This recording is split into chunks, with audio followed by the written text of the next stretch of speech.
Hi, everyone. Welcome, welcome. Hopefully you can Kelsey, all, yay, fun to see so many people. We will give you all just a couple Chloe, minutes to come on in and start connecting to audio and video. I know sometimes it takes a little Lena's bit of here time. too. Yay. Oh, I got a bunch of my friends here. This is going to be really fun. Yay, that's the whole And point. the other people will be friends that I will know afterwards. So Yes, exactly. Well, hi everyone. So before we get started, what I always like to do is if you can find the chat box on the bottom of your screen, open that up and go ahead and just drop in the chat where you're calling in from. I think it's always fun to get an idea of where you are around the world, whether it's morning, afternoon, evening, middle of the night. Who knows? It's always fun. So my name is Laura. I am based in San Diego. I'm a travel advisor and travel content creator with Travel 80 by 80, and I host these virtual events for TNN. I've been doing it for a long time now, so happy to be here with all of you. And wow, okay, it looks like we've got people from Peru, Monterey. This is amazing. See, there's always people all over the world. So before we get into the main reason we're here, I am going to quickly share my screen and just share with you a little bit about the Nomadic Network. So for those of you that aren't familiar with the Nomadic Network, so we're a community of travelers aspiring to each other to see the world. So this was founded in 2019 by Nomadic Matt. It is now owned and run by Lisa Field. We are so happy she decided to continue this journey with the Nomadic Network. If you've been around for a while, this is just an incredible community and it keeps growing. Everyone's so passionate about being here for each other. So happy to continue seeing this continue on. We've had 250 virtual events. You can find all of that information, as you probably know, since you're here today, on our website, which is thenomadicnetwork.com. And then we have some upcoming tour dates that are live for 2025. So you can find those on our website as well. We're going to some incredible places such as Vietnam, Peru, you name it. All of the information is there. It would be great if you want to follow us on Instagram at the Nomadic Network. You can also subscribe to our TNN YouTube channel. That's where you can register for our virtual events like you did so today, and then travel with us on our community tours. And then just a couple quick reminders. So I see a lot of you have your videos on. That's great. We always love to see your smiling faces. So feel free to turn those on if you're comfortable doing so. I do like to keep everyone muted just so we can hear our speaker for the day, but definitely use that chat box. I know everyone knows how to chat on that just to connect with each other. And that's where you'll ask questions. So as we're going through the talk, if you think of a question, if you can just write the word question first and then write out what your question is, I'm going to keep track of all of that and get it answered for you at the end of the presentation. And then definitely, when we have these events, our speakers do this out of the kindness of their heart. They're volunteers giving us their time and sharing their passion with us. So definitely go ahead and follow them, and I'll drop all of that information on where you can find our speaker for today. Let's learn, have some fun, and just enjoy this time together.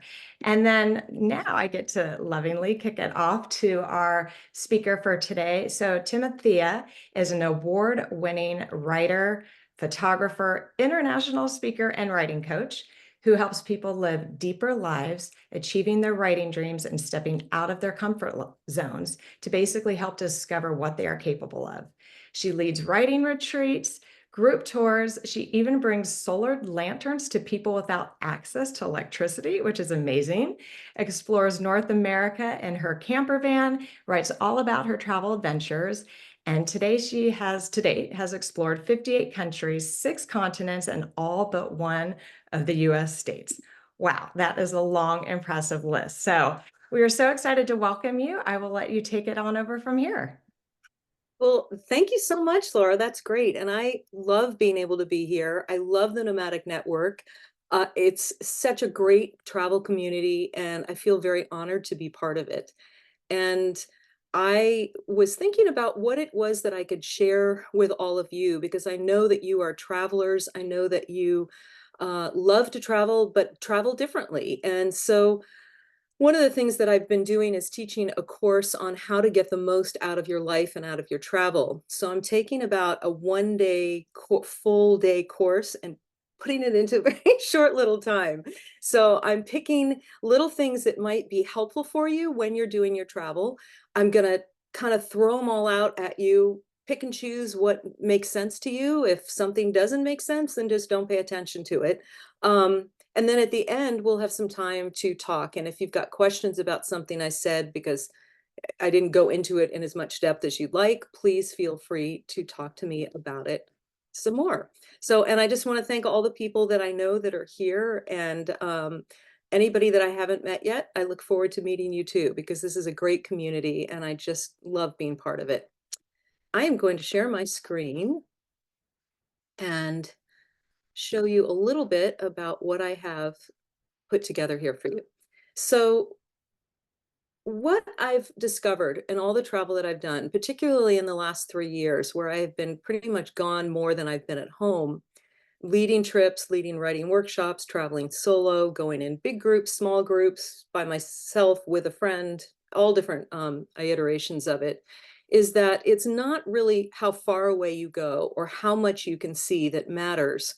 What really matters is how deep do you go within the travel that you're doing.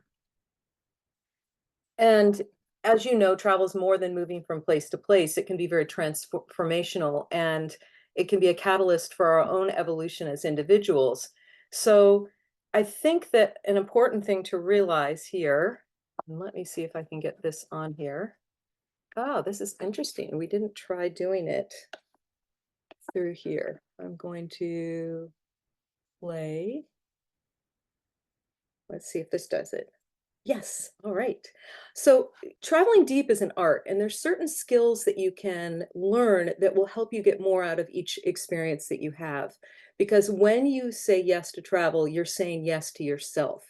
So it's important to realize who you are as a traveler and how you can make it as most profound as possible. So knowing your travel type is really important. Are you somebody who is a planner? We all travel for different reasons. So some people want to go to a specific place. They want to read every book that they can about it. They want to have their hotel reservations set up. They want to know what tours they're going on. They read literature by authors from those countries. And if you're somebody who's a planner, it's good to know that that's your style. Maybe you're an explorer who doesn't want to know anything about the country that you're going to. You want to just get there and see what happens and explore it and take it all in. I have a friend who travels like this all the time, Jeff Greenwald. I don't know if you've heard of him, but he's a great travel writer. And he will go to a country not knowing anything and come back with these amazing stories. And it's so enriched. And he's seen it as if he is an early explorer into that culture. And I've tried it that way as well. I'm definitely more of the planner because I love spending my first third of travel, spending that time reading about places and then going into the place that I've read about. You might be a supporter, and a supporter is somebody who doesn't really want to do the traveling, the planning, but really appreciates somebody else doing it, and they go along with what the planner has put together for them. And that's a fun way to travel as well. The other thing that's really helpful to know is, who do you like to travel with? Do you travel with a friend, just two of you going together? Do you like to travel with your family? Do you like to travel in a small group or a big group? Do you like to go with a guide, or do you like to travel solo where you're not even with anybody except yourself and all the people you meet as you're traveling? The reason that these things are good to know about is because each one of these has their own benefits.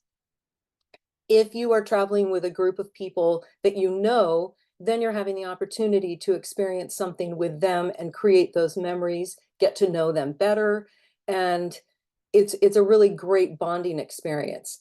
If you're traveling with a group of people that you don't know, then you get to make new friends. You get to find people who maybe your paths in life wouldn't have crossed because you're in different parts of the country, you're in different businesses, you may be different ages. And it's really great because then you have a friend who can expand your sense of yourself and of the world because they are different from you. If you go with a big group, like the picture on the bottom is maybe 1/4 of the group that I was with when I went down to Antarctica. we went in a boat, and so we needed to have more people in there. Although I know some people go down in small little boats. Ours was a ship with about 60 people, and that was super fun because you could experience the trip with different people at different times. If you travel solo, I don't know how many of you have done that, but for me, that's one of the most enriching ways to travel because I really get a chance to be with my own thoughts and to experience a country where I reach out to other people because as a human being, I like to talk to other people. And so I make friends with people that if I'd been with already a group of friends I probably wouldn't have met. And so when you're solo, you're never really alone. But the reason it is good to know what your style is, what traveler type you are, is because you need to communicate that with the people that you're traveling with. If you're somebody who likes to plan things and somebody else doesn't want to plan things, that might work out well because you can do the planning. If you like to travel with just somebody one on one, it's good to make sure that they like that as well. And the other thing is you want to make sure that you are talking to them about what interests you so that you're going to the same things that they like to do. There are a lot of different things that people are interested to do when they're traveling. Some people like to go out and be in nature. Some people like to do physical activities and the sports and push themselves to their limits when they're traveling. Some people like to go to lands that are more exotic for them because they're not familiar with it, so it seems more foreign. Some people like to go to places that are in cities and look at the art and experience the culture. Some people travel because they like to try new foods. Some people are interested in traveling because they want to do community service projects. Like the photo on the bottom right is with the lanterns that I've been handing out in places where people have no access to electricity. Some people like wildlife. Some people like themes. I took my son when he was younger to England and Scotland to go to a lot of the Harry Potter places where they had filmed and different thematically connected to Harry Potter type things. That's the bottom left picture when we were going through the wall for the Hogwarts Express. So you can say if you're interested in a particular thing, you can change your trip to have it based around what interests you. Some people like to go to a spa and just hang out and be pampered and have a relaxing time.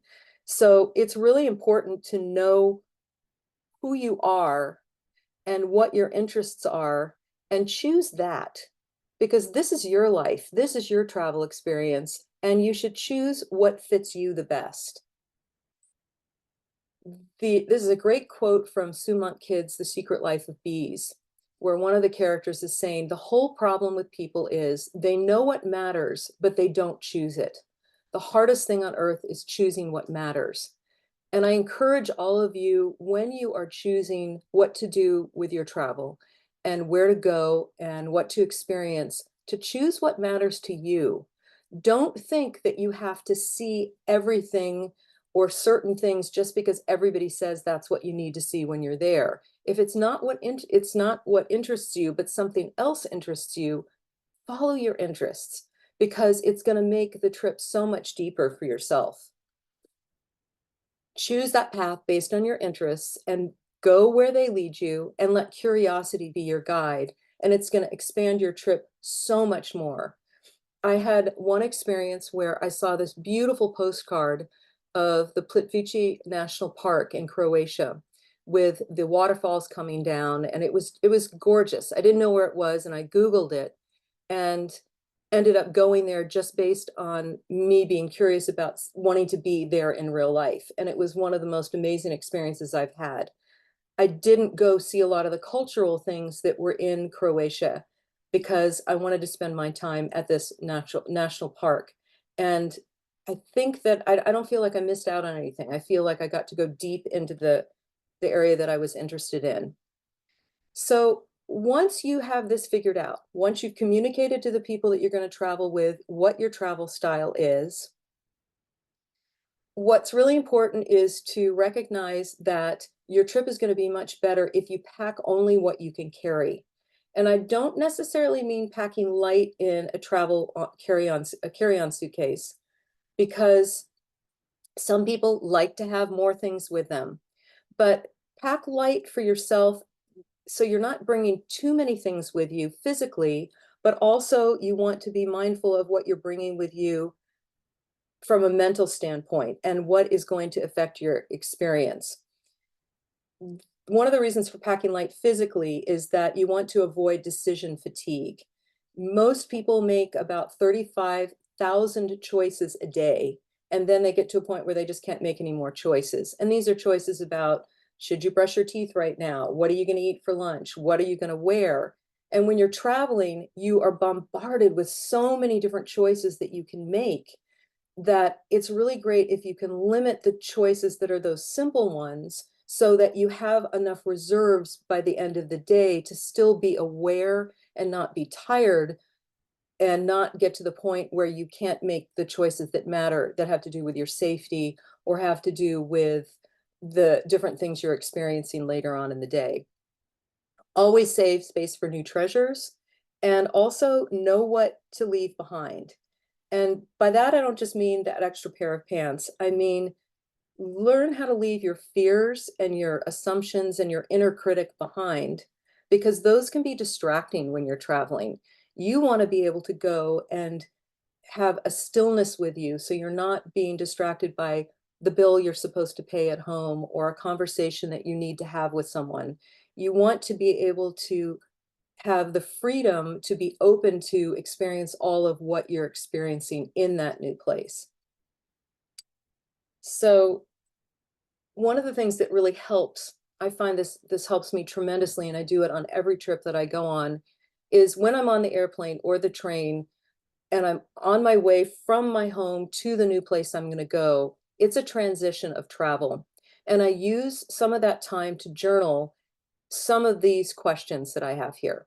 So I'm asking myself, what are my initial thoughts as I'm embarking on this journey? Why am I going to this destination? Why now? What's the context of my life at this point?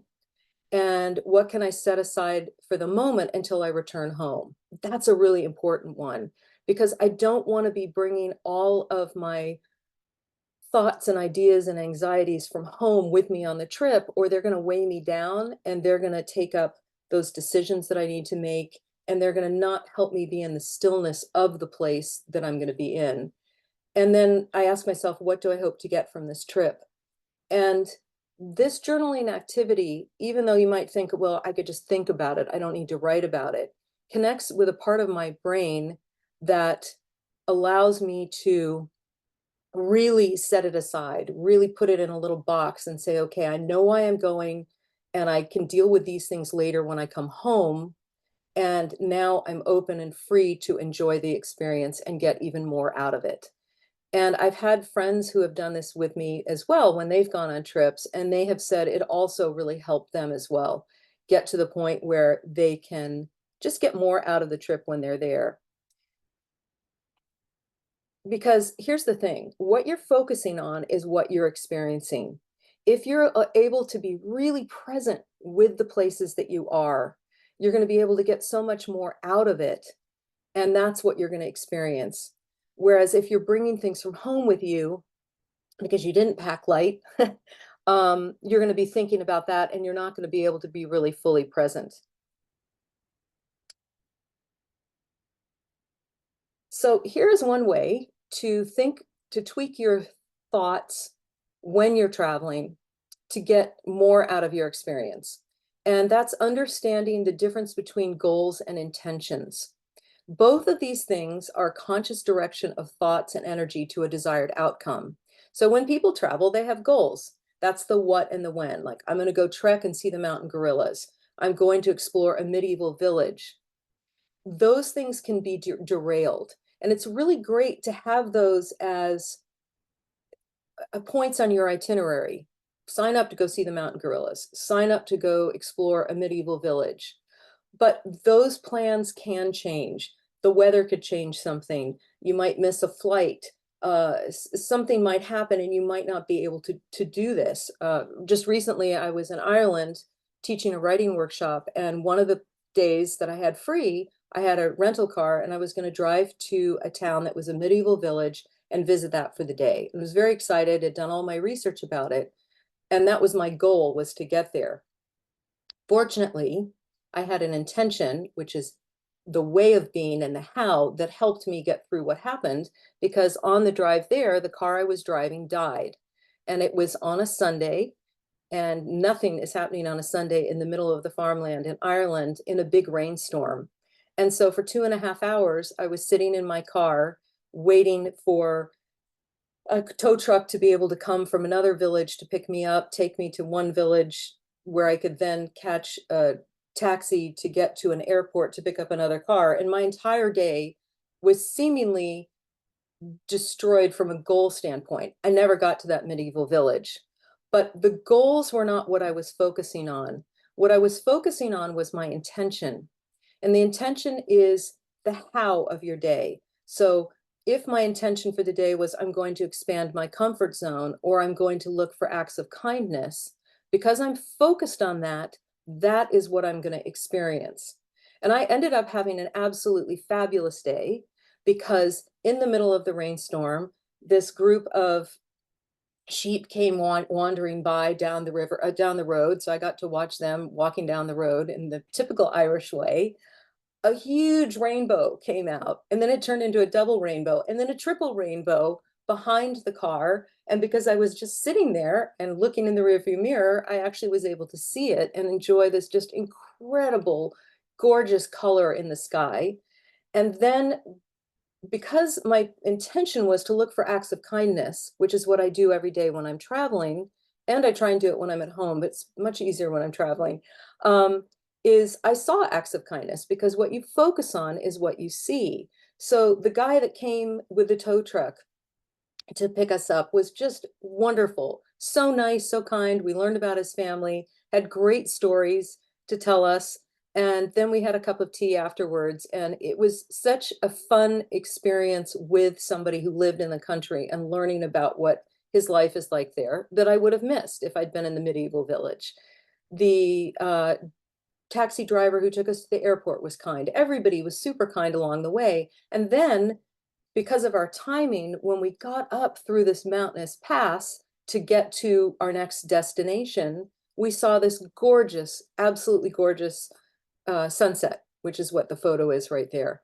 And we would have missed that. And it took our breath away. Literally, we got out of the car and we just couldn't breathe. It was so incredibly beautiful. And we got to sit in that at the highest peak in Ireland while this show was going on, which I would have missed if I had gone to the medieval village.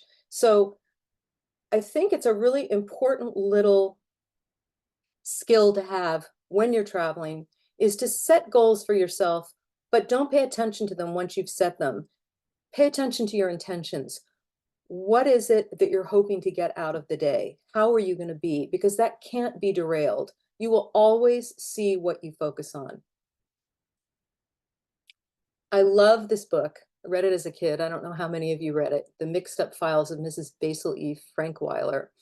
Um, it is about a young girl and her brother who run away from home, and they live in the Metropolitan Museum of Art for a couple of weeks. And it's a wonderful story, and it was something that really inspired me as a kid, not necessarily to run away from home, but to go travel and to experience new things, and to get outside of my own comfort zone and see what I could experience.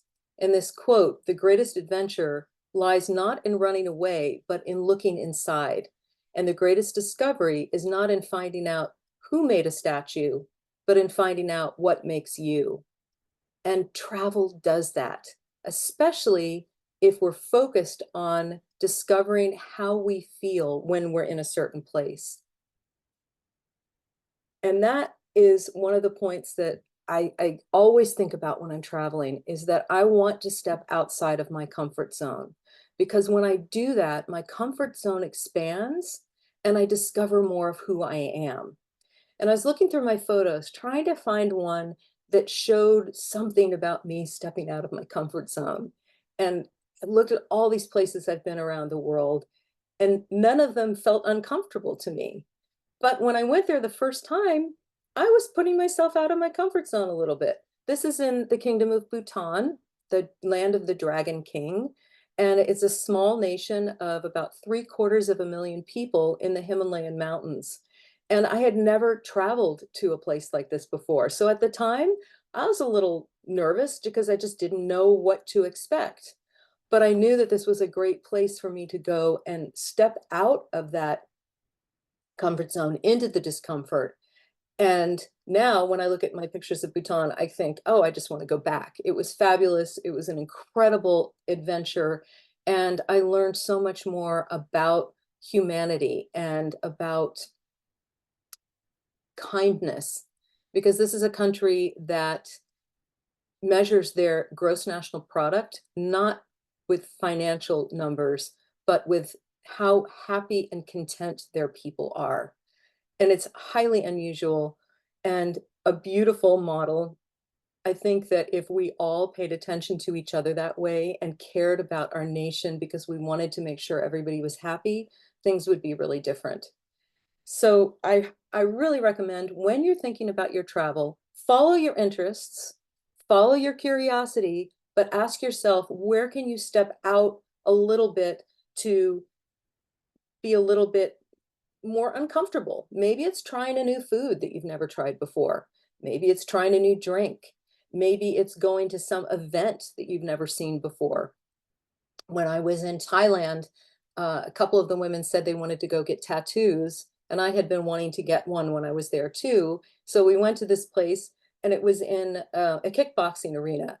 I'd never seen kickboxing before, so that was something that was stepping outside of my normal behavior and way of doing things. And I learned so much about that whole side of the Thai culture. It was really interesting. So when you're open to the world, you learn, and what you find is yourself. Every moment you have the choice to open up, to listen to the way your life is nudging you to live, and to walk on your own life's path. So make your choice count. Choose something that's going to expand yourself, that is going to inspire you, and go for it. And then when you're there, pay attention and be present. One of the things that I think is really important when you are in a place is to recognize that what you're focusing on is what you're going to see. So you look for good, you look for things to surprise you, look for things that are beautiful, and you're going to see it around you. Don't be going so fast that you can't appreciate it all. And one of the things that's really great about traveling solo is you don't have somebody who's standing next to you that's talking to you all the time. So you actually are able to be more present in the place that you're in. If you're traveling with one other person, make sure that you have time to just experience what's around you rather than just talking all the time. Um, I remember when I was studying in college, I had the opportunity to live in Rome for a semester. And I went with a bunch of kids from my college. And I used to go out every other weekend that we had free and travel around Italy and go to places that weren't on our itinerary and explore it. And I came back learning Italian, having Italian friends, feeling very much connected to that culture. I'd gone in somebody's home. This lovely woman invited me in her home and she taught me how to make homemade pasta. It was a really lovely experience. Most of the kids on that trip just spent time being together and they were in that little bubble and they had a great time. If you ask them about their experience in college, they'll say it was wonderful, but they didn't learn Italian. They don't have those memories of being able to engage with the culture because they weren't present with the place. They were present with each other. And there is a little bit of a tweak that you can make there for yourself so that you can get more out of the place that you're in. You can fully engage by unplugging. Don't look at your phone the whole time you're traveling, because then what you're doing is you're seeing the country through this little tiny box. And that's all you're going to remember. And I don't know how many people actually go back and look at their photos all the time. A lot of times I'll go somewhere and I have thousands of photos from my trip. And then I get back into my real life at home. I get on another trip, other things happen, and those photos are just kind of stuck in the cloud somewhere, not giving me that sense of joy from the trip the way that I thought they would maybe when I was taking them. So I think that taking less pictures, looking at things through your phone less will help you be more present when you are in a place. And use your seven senses. When you go to a place, like this is in Nepal, in Kathmandu, and I was walking at night and I saw this scene and I just stopped and I watched it.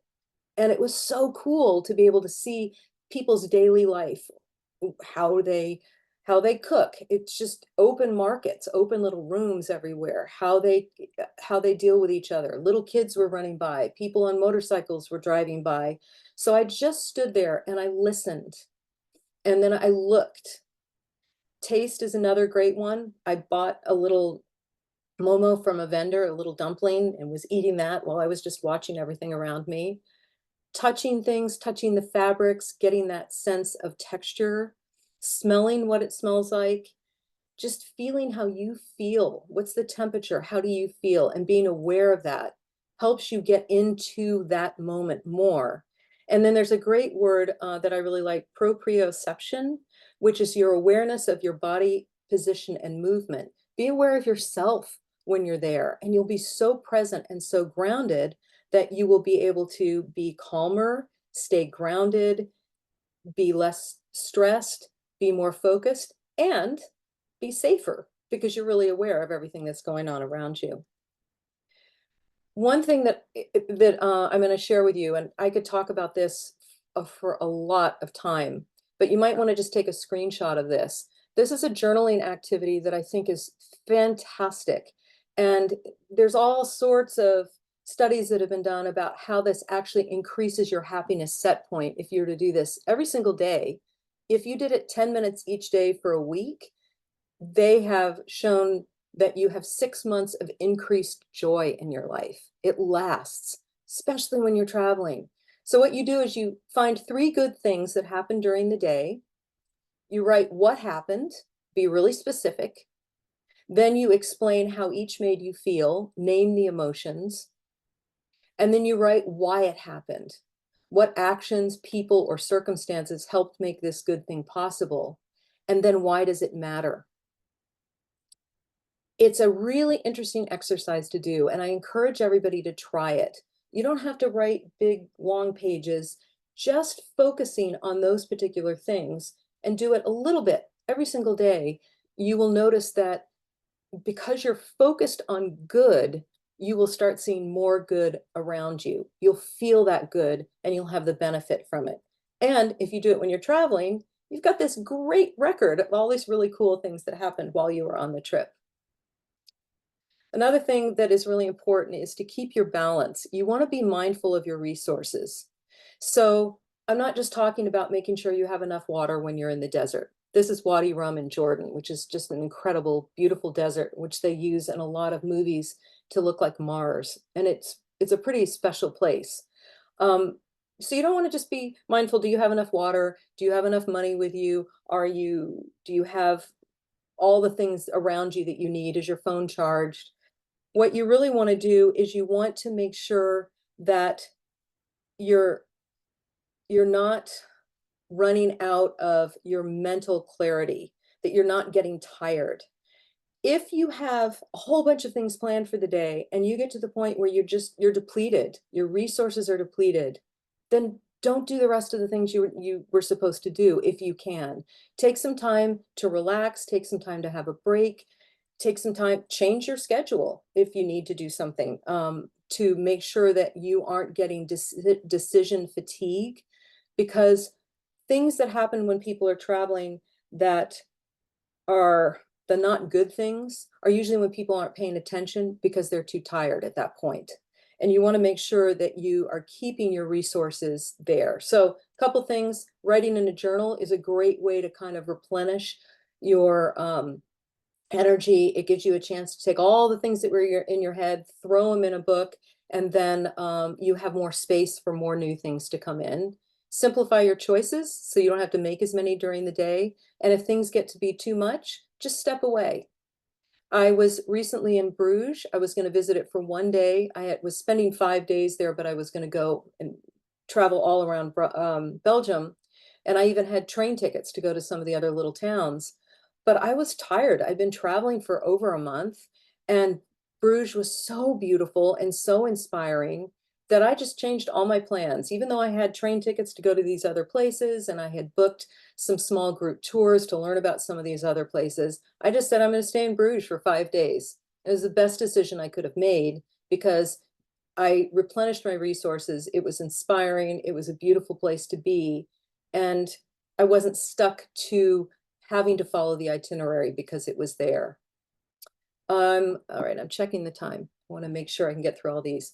So when your master plan doesn't match reality, when the plan that you have for your life or for travel isn't matching what is happening in real life, this is when you really want to be like a river.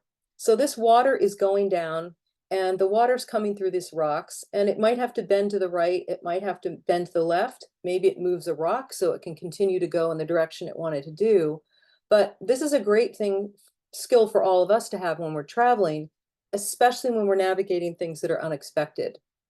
So when things don't work out the way that you think they would, when reality doesn't match what your plan for it was, and you think, oh no, my car just died and I'm stuck on the side of the road in Ireland, you have four options. You can say, stay stuck in frustration and bewilderment. Oh, this isn't what I thought was going to happen. This isn't what I planned. And you can just stay stuck like that.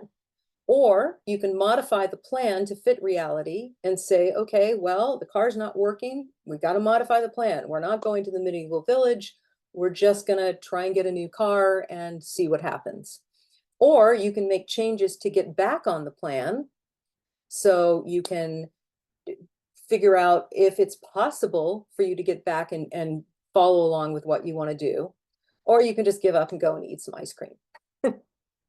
Um, but I think this is a really important thing to remember when you're traveling and in life is that when reality doesn't match what you thought was going to happen, recognize that you're in that moment and make the choice not to be stuck in frustration and bewilderment, because then you're just stuck. You're not going to be able to move forward for anything to make your life better. And ask yourself, is this something where I have to modify the plan to fit whatever's really happening? Or is this something where I can make certain changes to get back on the plan? And choose which one of those works best for you.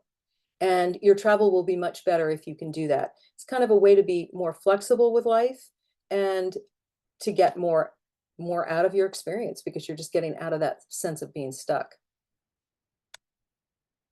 Then I think this is a really important thing to do is that you want to preserve this trip.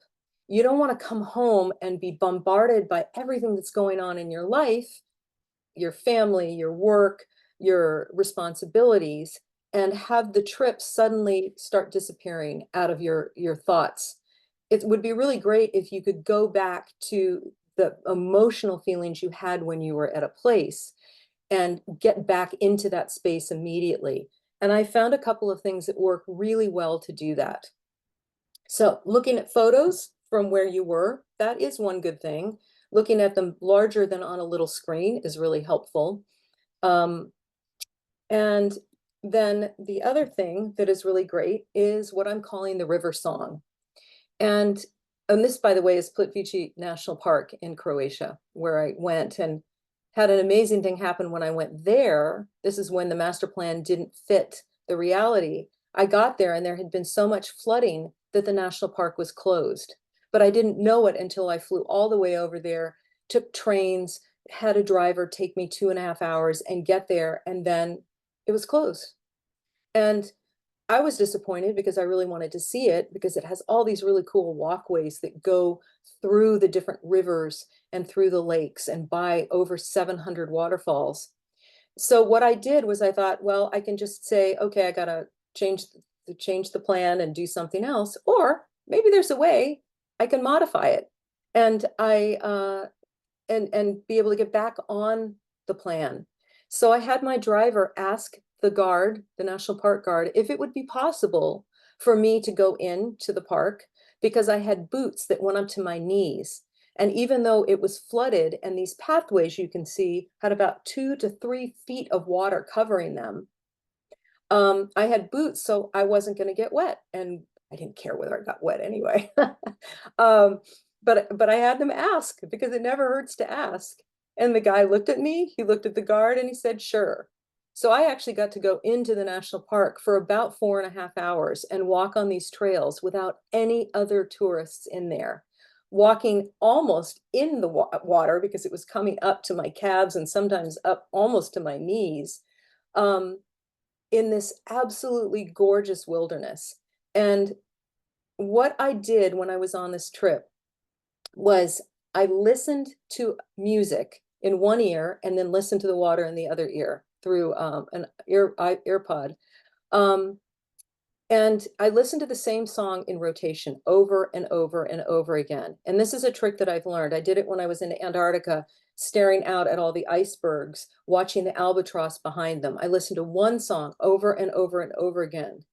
And what I found is that when you pick that song, particularly if it's a song that you don't really know very well, so you don't have other memories associated with it, when I listen to those songs now, when I'm back home, it immediately takes me back to the place that I had been, to the feelings I had, even the way that the air felt on my skin.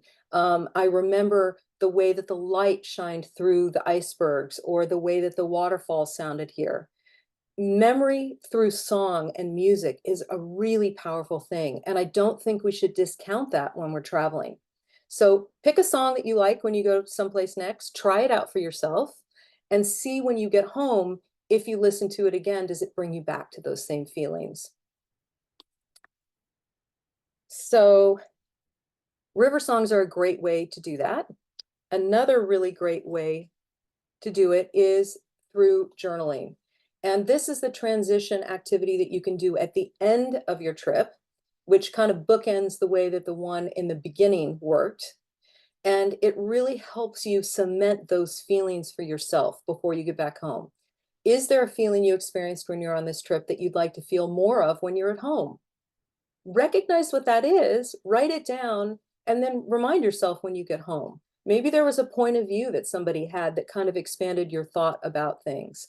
Maybe there was a new habit or practice that you learned that you want to be able to bring to your life. Maybe it was a recipe or some food you tried and you thought, this is fantastic. I really want to incorporate this into my life. Do you have an inspired understanding of yourself and your dreams for your life? So many people I've talked to after they've traveled have made decisions in their life when they come home to either travel more, to make changes at work, to pursue some artistic or creative endeavor. And it's really great to recognize that before you get home. So on the airplane, on the train, however I'm coming home, I do that.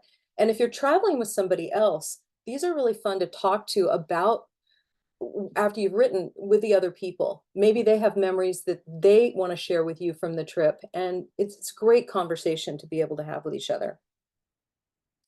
So I just wanted to encourage you to explore the world and to do it mindfully. Try some of these things out.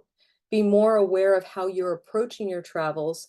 And as you do that, you're going to discover yourself. And it's a pretty cool thing to find out what you're capable of that you maybe hadn't known before you traveled.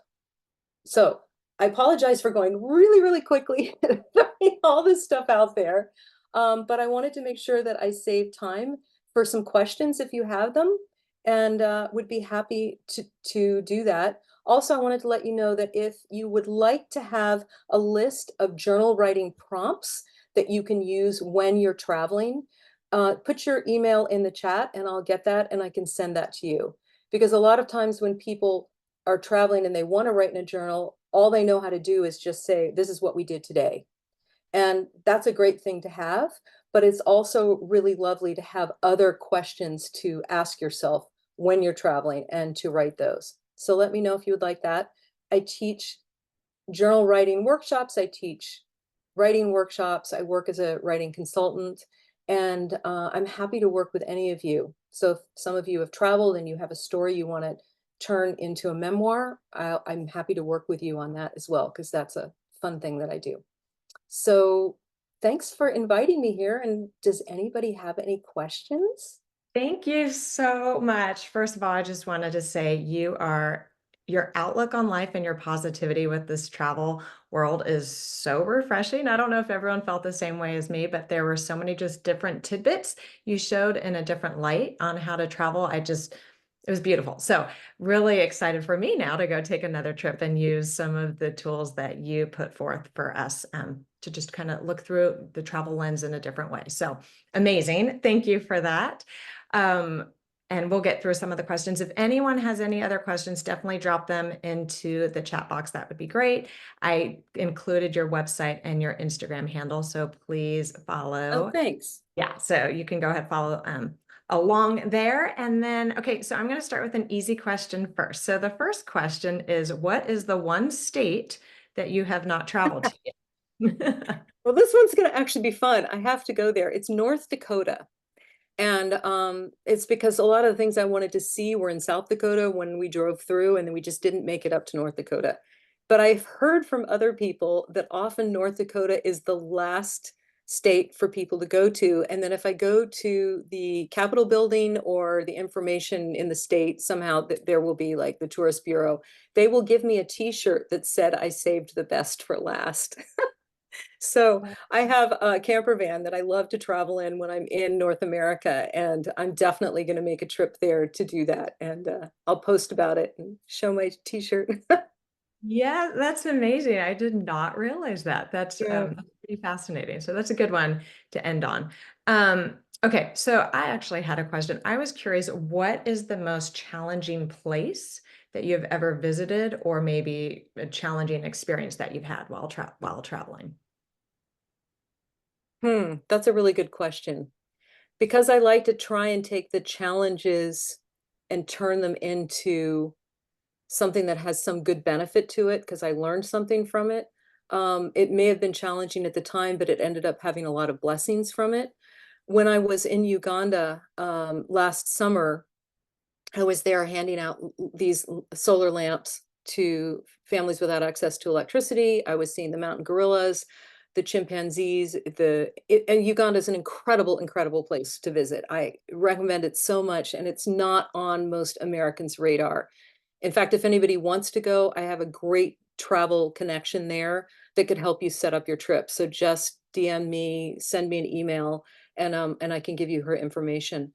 Somebody on when I was driving to the airport at the end of my trip, somebody jumped into our car and grabbed my iPhone out of my hand and like that. And then ran off. And we were on the freeway, moving probably about 12 miles an hour. And because for some reason, every time I'm in Uganda, I cannot put my stuff onto the cloud. I cannot get my photos. I've tried VPNs, I've tried all sorts of stuff, and other people I've traveled with have had the same problem. So I lost all my photos from that trip, and I lost all my notes from the trip. I lost all the writing that I had done. And that was devastating. And I had to really, really work hard to turn that around into something that would be a blessing or find the good in that experience. Two things happened. One, I realized that the photos didn't take away the fact that the animals that I had seen and loved and been inspired by didn't take them away. They're still there. They're still running around. That little baby giraffe I got to see being born is now probably running around and having a great time. And the herd of elephants that I saw are still there. So that was kind of a key thing for me, is to think that me saving the photos, me saving my notes and my writing didn't take away the experience or the fact that these things exist. Um, and then I came home and I was so sad that I didn't have the pictures or my notes. I thought I want to go back. So 3 weeks later, I went back, crazy, Uh, not what I planned for my budget or all my air miles. And I took my two boys with me, so they had a chance to go and see it. And they're both artists, so they took great photos. They did some amazing art from the experience, and it expanded their worldview as well in ways that I hadn't even expected. And I got to experience it with them because I could say, let me show you this, let me show you that. So I'm glad I went back twice. Yeah, that is amazing. That is not what I was expecting. I love that you well, for one, that someone jumped into a car. That's a little crazy when it's Mhm. raining too. You never would have thought that. And then just the fact that it had you return. I actually that's amazing. It's amazing. I mean, it's so great to look at it that way that yeah, so a bad situation can happen, but turn it around and find some positivity out of it and some good. So Sometimes it's hard, but I really work at it because I don't wanna be carrying around the weight of these things that aren't very good or happy. yeah, I mean, just dwelling on it it's just too much for our mental Mhm. state. So In life in general, I've been trying to do that a lot, it's a skill. It takes work every day. It's a choice to make. right. So do you talk I'm just going to segue real quick. So I know you had mentioned your writing workshops. So do you talk through a little bit of that and teach us how to do that in your writing workshops? Yeah, there's a one writing workshop where I spend more time doing that. It's, using writing and journal writing and art projects, when people are going through transitions in their life. So, maybe they're changing a job, maybe some family dynamic has changed, maybe they're at a different place in their life, and so we do a lot of those kinds of activities in that particular workshop. And it's really fun and it's really great, and then it gives you those tools to then apply later to other things in your life. So I'm gonna be teaching that workshop. I guess I've got 3 workshops coming up, in January, the start of the new year. It's kind of a good time to do those kinds of things.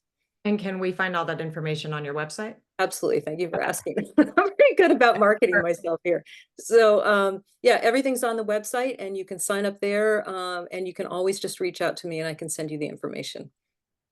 Okay, perfect. Okay, and then I had this was interesting when you were talking about the song. I don't know if everyone else is like this as well, but definitely the songs have memories for me, but I've never really done that when I've traveled. So I thought that was such an interesting perspective. And I know you talked about it when you were um, at the river, more in nature. So do you tend to do that when you're in cities as well, or kind Oh, of yeah.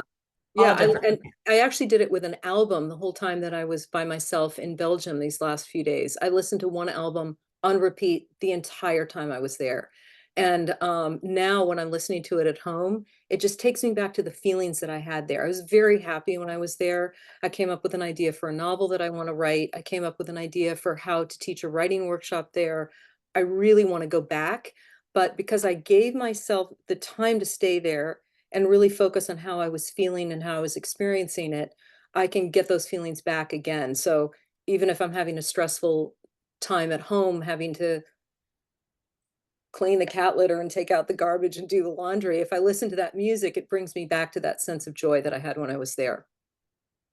And do you think about the song choice before you go? Do you Um, kind of have like a genre for each location type of thing? No, it's different. My husband's a musician and a composer, and so I took one of his songs that I didn't know as well from one of his albums when I was in Antarctica, because I didn't know it that well yet, so I didn't have other, memories associated with it, and I chose that one, and it's a symphonic, jazz instrumental piece. And, then the one in Belgium is a Scottish singer I just discovered and who I really like, and, so that has nothing to do with Belgium, and it's kind of more like modern pop stuff. It just is whatever I'm in the mood for at the time because it's all about emotion and feeling, so you wanna find that connection of where you are at that moment in your life and then apply it to that. I love it. It's definitely something I've never thought about before. So I definitely want to try that on my next trip. I should do it with my family too and see which of how the different songs are for each of us. Mhm. The husband and whatnot. It'd be interesting. Okay, so we have just a couple more minutes. If anyone has any other questions, let me know. But I did have one final one is where are your next adventures taking you? Well, I just got back a couple days ago, and I leave in a couple more days to go lead a trip to Jordan and Egypt for Damesley. It's a woman's travel company, and it's a small group travel. And I've been there. This will be my fourth time going to each one of the countries, and so I'm excited to go back to Petra and to the pyramids and swim in the Dead Sea. And it's safe. It's totally fine to be there. I have friends who live there, and people get worried about the situation that's going on right now, but in the Middle East is big. It's not, it's like if somebody was concerned about going to Florida because they were worried that a hurricane might hit them. They're not going to go to Florida. They're coming to the US, but they're worried about hurricanes, but they're going to be going to the Grand Canyon. It's fine. It's safe. And there's a lot of really beautiful countries to visit in the Middle East. Oman, absolutely incredible. It's like the Switzerland of the Middle East. It's very, very second safest country in the world. Um, and that's really great. And Jordan, of course, has everything in it to be able to see. And Egypt's really interesting too. So I'm leading a trip to Egypt in 2025 for guys and girls for my own company. Which if you want information about that, reach out to me and I can tell you about that one. And let's see, I'm going to go to Baja with a friend for a couple of days to just like kick back and look at my feet in front of a pool and eat good food and read a book.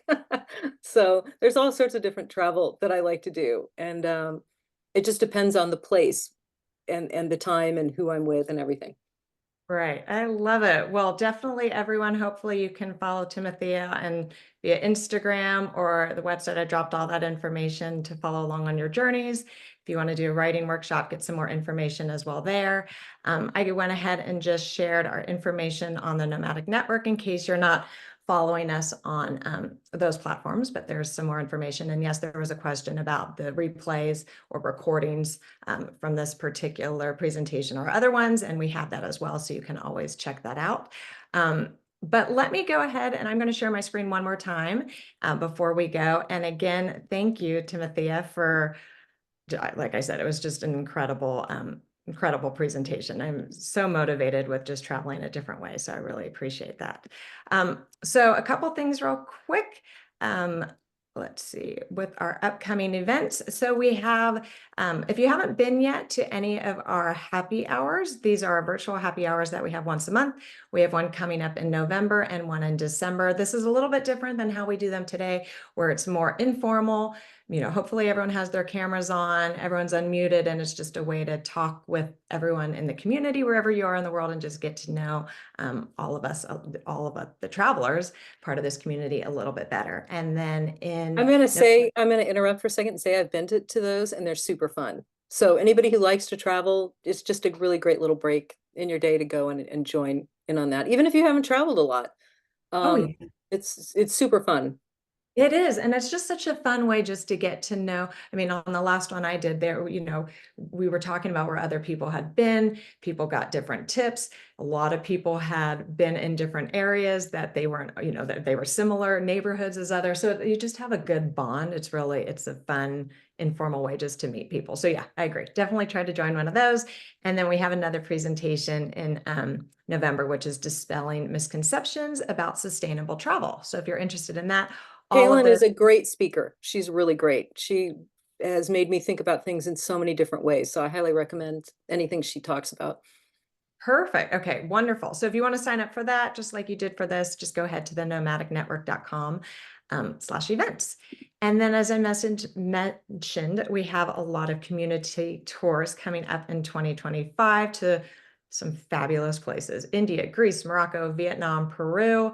We have some spots open on those still. So if you're interested, definitely head over to our website, go to tours, and you can find more information about that. Definitely. Can I'm going to interrupt again. Sorry. No, this Um, is what this is I've for. I've traveled with Lisa and she is absolutely fantastic. And if you have a chance to go on a tour with her, I would take it in a heartbeat. She's so fun to travel with, so much joy and enthusiasm and knowledge, and she'll just make it a really wonderful time. And she's leading these trips. So I highly recommend it. And I can say from firsthand experience and a number of times we've traveled together. So That's perfect. And that's the best. I mean, that's what we want to hear. And Lisa's on this call as well. Hello, Lisa.